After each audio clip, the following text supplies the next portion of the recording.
오늘도 하나님의 은혜와 사랑이 저와 여러분 모두에게 충만하기를 축복합니다.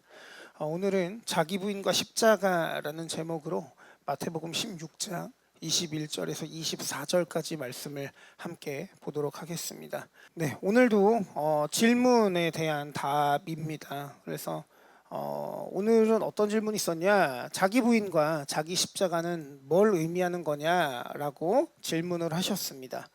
그러면 자기 부인과 자기 십자가에 대해서 많은 아이디어들이 있을 것 같은데 한 3분 정도만 말씀해 보시면 좋을 것 같거든요. 여러분은 자기 부인과 십자가가 뭐라고 생각하십니까? 나를 부인하는 거다. 그러니까 나를 이제 버린다는 의미인가요?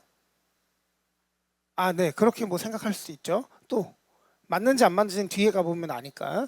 또 있으십니까? 없으세요? 그러면 십자가는요? 이 십자가는 여러분이 많이 이야기하시잖아요. 이 십자가는 뭐예요? 주님을 따르는 거.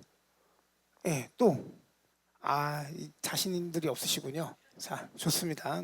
있죠? 네, 그럴 수 있는데, 이제부터 좀 보도록 하겠습니다. 오늘 본문 여러분 잘 아시죠?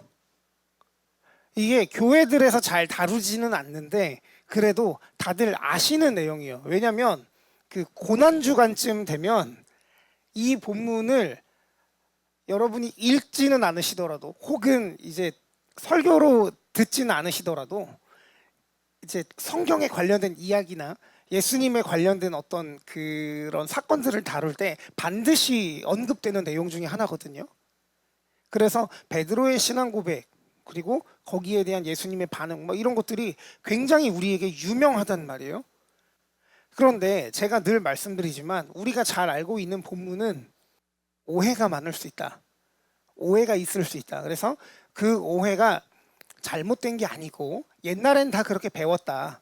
그런데 지금은 조금 더 성경의 본래 의미에 가깝게 이야기를 해보자라는 의미로 이런 질문들을 한다라고 말씀을 드렸습니다.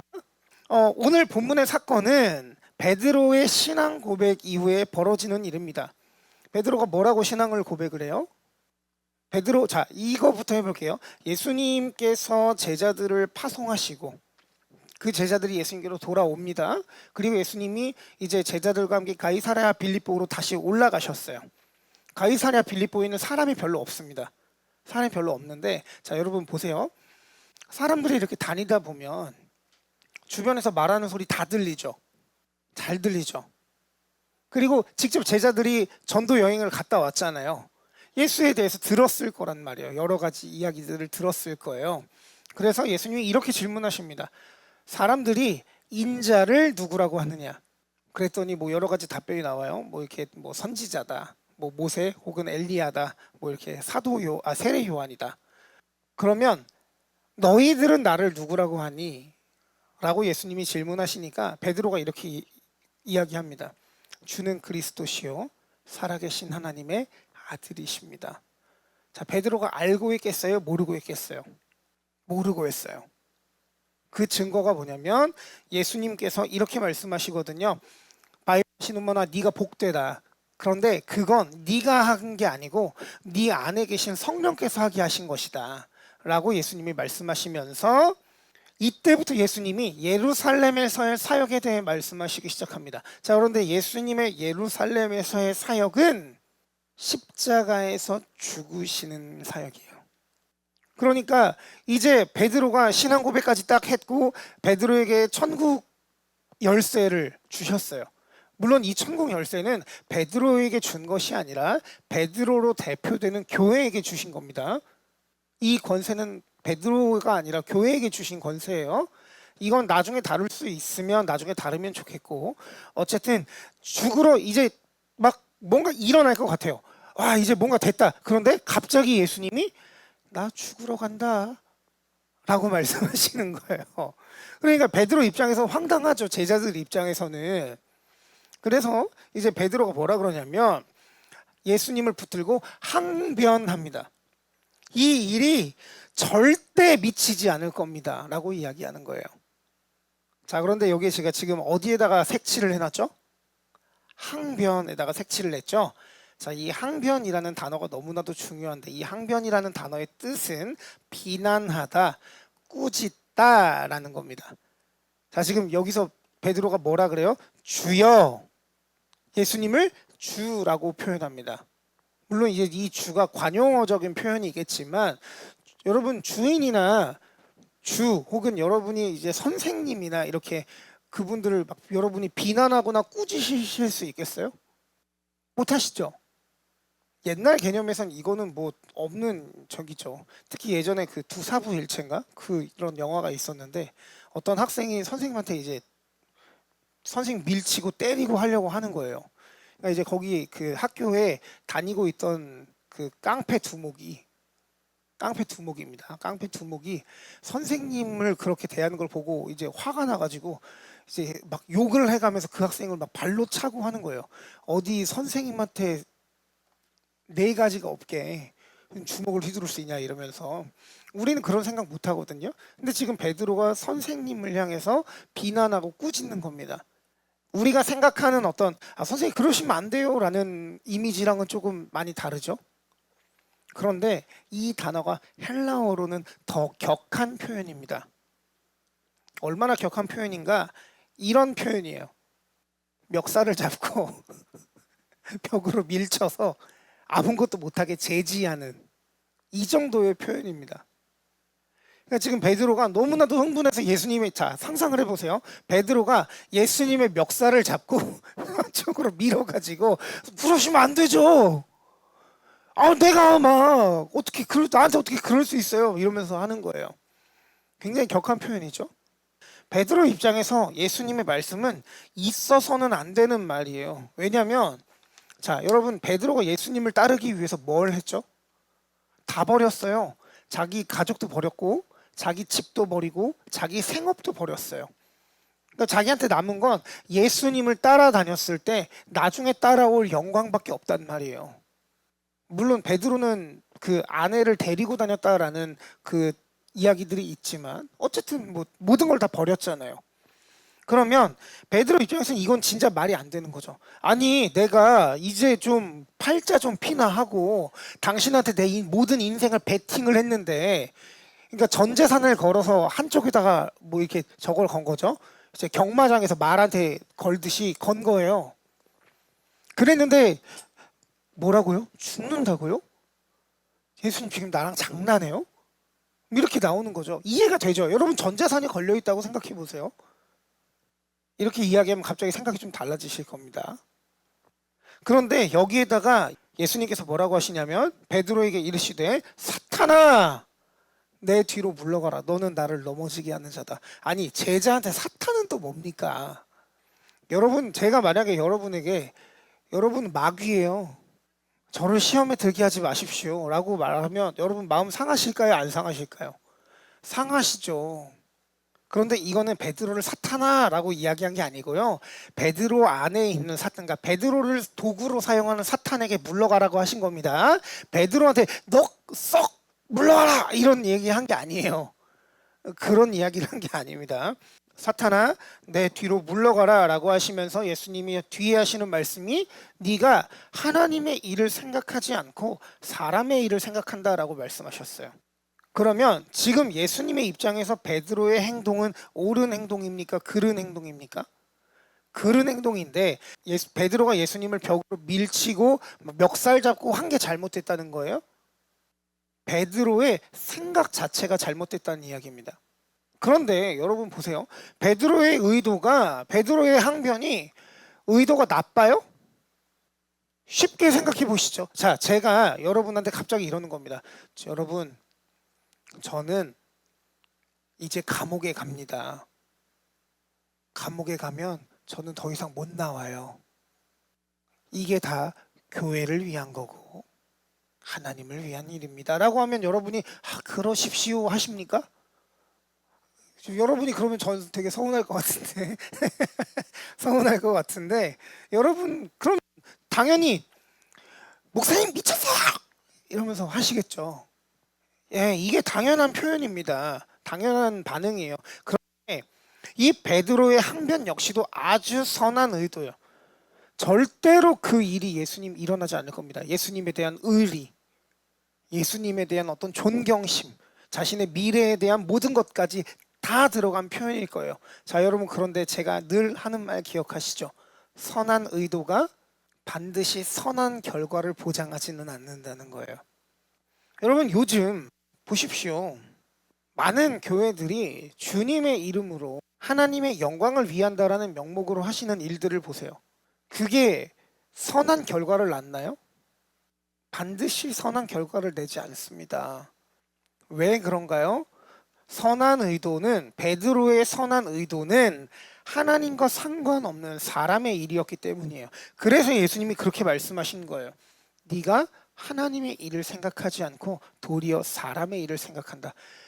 베드로의 행동이 베드로의 생각이 예수님을 위한 것이었지만 그것은 결국 예수님을 위한 게 아니라 사람의 일을 위한 것이었다라는 것입니다. 우리가 교회를 위한 것이다라는 명목으로 많은 것들을 행해요.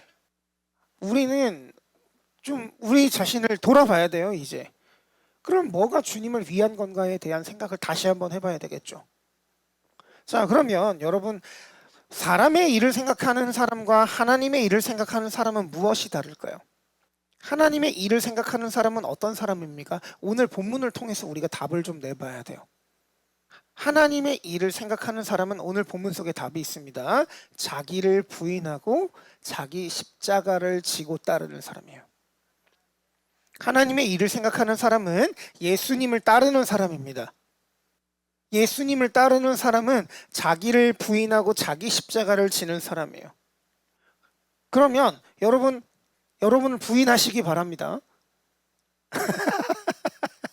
여러분의 십자가를 지시기 바랍니다. 지금 아멘이 줄어들었어요. 살짝 약간 요즘 애들 표현으로 억지 텐션이 좀 들어갔습니다. 억지로 막 화이팅! 약간 억지로 이런 느낌이에요. 자, 그러면 여기에서 자기를 부인한 것과 자기 십자가를 진다라는 것은 어떤 의미일까요? 의미가 뭘까요? 오늘 본문을 의미를 봤을 때 어떤 의미인 것 같으세요? 자, 지금부터 잘 들으십시오.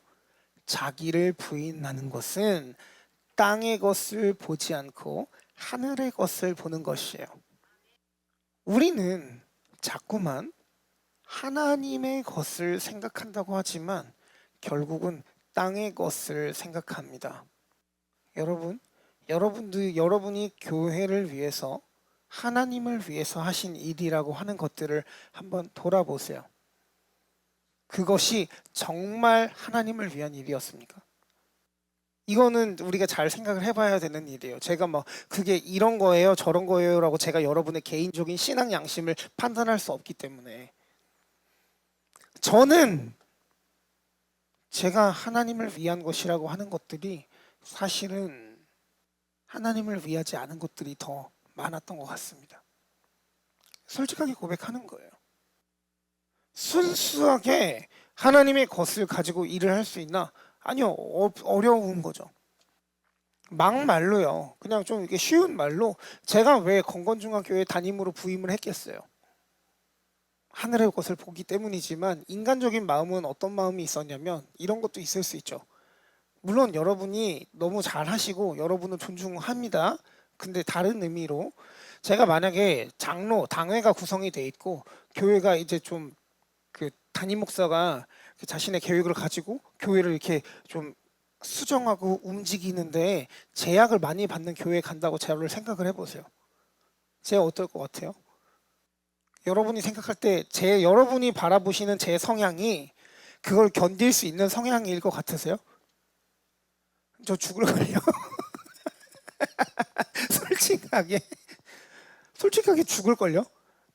그래도 여러분이 되게 이렇게 잘 따라주시고 이렇게 제 말에 여러분이 동의를 해주시니까 제가 스트레스를 덜 받는 겁니다.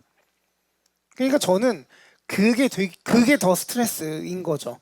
그러면 이건 제가 순수하게 100% 하나님을 위한 생각이라고 볼 수 있겠어요? 하늘의 것만 보는 겁니까? 양심적인 타협이 들어간 거죠. 솔직히 그냥 말씀드리는 거예요. 그럼 지금 저는 행복할까요? 안 행복할까요? 솔직하게 저는 건건중학교의 담임 목사라서 너무 행복해요. 경제적으로 안 힘들어요. 네, 안 힘들어요. 네, 저 나름대로 되게 재밌게 잘 지내고 있어요. 저쪽 옆방에서 제 반쪽은 무슨 생각을 하시는지는 모르겠지만 전 인간적으로 너무 행복하거든요. 목사로서 너무 행복한 목회를 하고 있어요. 여러분이 변해가시는 모습들이 보여요. 이제 여러분 언어가 많이 바뀌셨어요. 우스갯소리지만 정말 100% 하늘의 것을 바라볼 수 있나요? 땅의 것도 보게 돼요. 아까 경제적인 거 말씀하셨는데 경제적인 거 바라보니까 목회만 바라보지 않고 밖에 나가서 일하잖아요. 똑같은 겁니다. 자기를 부인한다라는 건 뭐냐면 내 뜻에 관심을 두지 않는 거예요. 그러면 자기를 부인하는 성도는 어떤 사람인가? 내 것을 내려놓기 위해서 애쓰는 사람이 되겠죠. 완전히 나를 내려놓는 게 아니고요. 여러분 완전히 우리가 스스로 내려놓을 수도 없어요. 그런데 이런 사람들을 말하는 겁니다. 하나님의 것인 것처럼 하면서 나를 드러내는 사람들. 하나님의 영광을 위해 하는 사람은 그게 드러나지 않는다고 해서 굳이 그것 때문에 시험 들 만한 사람은 아니라고 생각합니다. 일례로 뭐 아실 만한 분들은 다 아실지 모르겠지만 이 TV가 그거예요. 이거 헌금하신 분이 자기 이름 밝히지 말아달라고 하셨어요. 이게 하늘의 것을 생각하는 순수한 그게 아닐까 저는 생각합니다. 자기가 교회 뭐 조금 했다고 꺼드럭대면서 성도들 앞에서 아유 내가 교회는 나 아니면 안 돌아가 이렇게 생각하는 사람들은 이 교회에서 가장 먼저 떠나야 되는 사람입니다. 그 사람은 신앙도 건강하지 않거니와 스스로도 교회도 둘 다 건강하게 하지 못하는 사람이에요. 땅의 것을 바라보지 마시고 하늘의 것을 바라보는 저와 여러분 모두가 되었으면 좋겠습니다. 그리고 자기 십자가를 지는 것은 여러분 십자가가 무엇의 상징이에요? 어떤 분이 영광의 상징이라고 하시던데 그거 이제 제가 요한복음에서 한 얘기죠. 그런데 예수님에게 최고의 영광은 순종이었어요. 우리의 십자가는 뭡니까? 하나님의 뜻에 관심을 두고 그 뜻에 순종하는 거예요. 뭐 어떤 분들은 사명이다 뭐 이렇게 말씀하시는 분들이 있는데 저는 교회가 가장 먼저 버려야 될 게 사명이라고 봅니다. 사명을 내가 감당해야 되는 거 아닌가? 아니에요. 여러분이 감당 안 하셔도 돼요. 여러분에게 만약에 사명이라는 것이 있다면 여러분의 미션은 뭐냐면 여러분의 삶을 통해서 하나님의 나라가 드러나는 거예요. 내가 뭐 이렇게 예배 사역하는 게 나의 사명입니다. 내가 전도하는 게 나의 사명입니다. 때문에 나는 내 가정보다 하나님의 사역이 더 소중합니다. 이렇게 말씀하시는 분들이 여기는 없으시니까 제가 조금 이렇게 톤 다운을 해도 되지만 여러분 그리스도인의 사명이라고 하는 것은 별다른 게 아닙니다. 여러분이 하나님의 영광을 위해서 사시는 게 사명이에요. 삶의 목적이잖아요. 여러분의 삶의 목적이 뭐 예를 들어서 뭐 제 사명이 그런 겁니까? 뭐 건건중앙교회를 뭐 100명 넘는 교회를 만들어서 교회를 건축을 해서 밖에 나가고 이런 게 제 사명이에요? 아니에요. 제 사명은 뭐예요? 하나님의 영광을 위해서 사는 거예요. 그러니까 하나님의 영광을 위해서 살기 위해서 뭐 해야 됩니까? 참 부끄러운 이야기지만 가정에서 남편으로서의 역할에 충실해야 됩니다. 가정에서 아버지의 역할에 충실해야 되는 거예요. 가정에서 자녀의 역할에 충실해야 되는 겁니다. 교회에서 제 사명, 교회에서 제가 하나님의 영광을 위해서 해야 되는 일이 뭐예요? 목회 잘하는 거예요. 잘 가르치고 잘 양육하는 게 제가 하나님의 영광을 위해서 사는 겁니다. 여러분 그리스도인의 사명이라는 게 별게 아닙니다. 그걸 순종하는 거예요. 땅의 일을 생각하지 않는 게 바로 이런 겁니다. 그러면 자기를 부인하고 자기 십자가를 지는 사람은 어떤 사람이에요? 하늘의 것에 관심을 두고 하나님의 뜻대로 살아가는 사람이겠죠. 여러분 그렇게 사시기 바랍니다. 그러면 여기서 마지막 한 가지 문제가 생겨요. 베드로의 신앙 고백을 예수님이 복되다라고 하셨습니다. 그런데 바로 돌아서자마자 사탄아 물러가라! 이 의미가 없는 고백이에요? 이것 때문에 베드로의 신앙 고백 자체를 의미가 없다라고 볼 수 있겠습니까? 예수님께서 칭찬하셨는데요. 자, 여기서 우리가 기억해야 할 개념이 하나 있습니다. 뭐냐면 따라해 볼까요? 거룩함. 여러분 거룩이 뭐예요? 거룩이 뭐 이런 겁니까? 할렐루야. 여러분 믿음의 말만 하시고 이게 거룩입니까? 이거는 죄송하지만 삽질이고요. 네. 삽질이고요. 여러분 진짜 거룩은 뭐예요? 관계란 말이에요. 상태가 아니라 관계예요. 자, 여러분 너무 오래된 내용이겠지만 여러분 처음 부모가 됐을 때를 생각을 해보세요. 여러분 뭐 알고 부모 하셨어요? 전 뭐 알고 부모가 됐나요? 처음, 그쵸? 여러분 처음 결혼했을 때 생각을 해보세요. 부부라는 이름으로 있지만 맞는 게 하나라도 있던가요?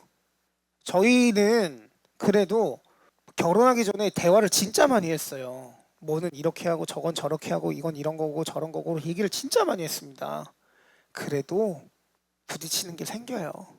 저희 막 교육과는 어떻게 하고 자녀는 어떻게 해야 되고 막 이런 이야기 진짜 많이 했거든요. 아기가 나오고 보니까 또 다른 영역이더군요. 저 이제 배워가는 입장이죠. 여러분 제가 이제 담임 목사 2년 차입니다. 제가 목회에 대해서 10년을 고민을 했어요. 공부를 정말 많이 했고 연구를 많이 했고요. 어떻게 하는 것이 성도들을 위한 것인가 교회를 위한 것인가 어떤 게 성경적인가를 진짜 고민을 많이 했습니다. 김미정 전도사님이 저랑 이야기하면서 정말 많이 놀라세요. 맨날 거칠고 욕만 하는 사람인 줄 알았는데 뭐 하나하나가 다르다. 그런데요 여러분 담임 목사 2년 차가 되고 보니까요 요게 의미가 없는 건 아닌데 또 달라요. 무슨 얘기인지 아시겠어요? 거룩은 점진적인 거예요. 무슨 말이냐? 점점 깊어지는 겁니다. 이미 부부간의 관계가 됐어요. 이미 관계는 됐지만 그 가까워진 관계만큼 그 마음의 관계, 어떤 그 상태적 관계가 똑같냐는 거예요. 달라요. 점점 가까워지는 거예요. 뭐 저는 아직 그 경지까지는 안 가봐서 모르겠지만 여러분 이제 한 20년, 30년 같이 사시면 목소리 톤만 들어도 저 사람이 무슨 생각하고 있는지 아시잖아요. 아니에요? 자녀 한 30년 이상 키우면 내 자녀의 발소리만 들어도 자녀가 지금 어떤 상태구나라는 거 아시잖아요. 아니에요? 이제 아기 키우기 시작하는 저한테 너무 이렇게 큰 절망을 주시는 것 같은데. 네. 여러분 그렇게 점진적으로 성장해 가는 거죠. 점진적으로 관계가 가까워져 가는 겁니다. 우리가 거룩하다라는 것은 우리가 하나님의 자녀가 되었지만 하나님의 자녀로서 하나님과의 관계가 점점 더 깊어져 가는 거예요. 하나님에 대해 더 많이 알아가는 거예요. 하나님을 더 사랑하게 되는 거예요. 하나님 말고 다른 것도 눈에 보이던 것들이 하나님 외에는 다른 것들이 점점 보이지 않게 되는 거예요. 이게 점진적 성화입니다. 여러분 그렇게 거룩해져가는 저와 여러분 모두가 되었으면 좋겠습니다. 처음부터 땅의 것 바라보지 않기 어렵죠. 처음부터 하늘의 것만 바라보기 어렵죠. 주님이 이거 모르셔서 사탄아라고 하셨을까요? 아니에요. 점점 나를 스스로 매일매일 죽이라는 거예요. 성경은 그것을 매일매일 거듭나는 삶이라고 이야기합니다. 사도 바울은 뭐라고 이야기해요? 나는 날마다 죽는다라고 합니다.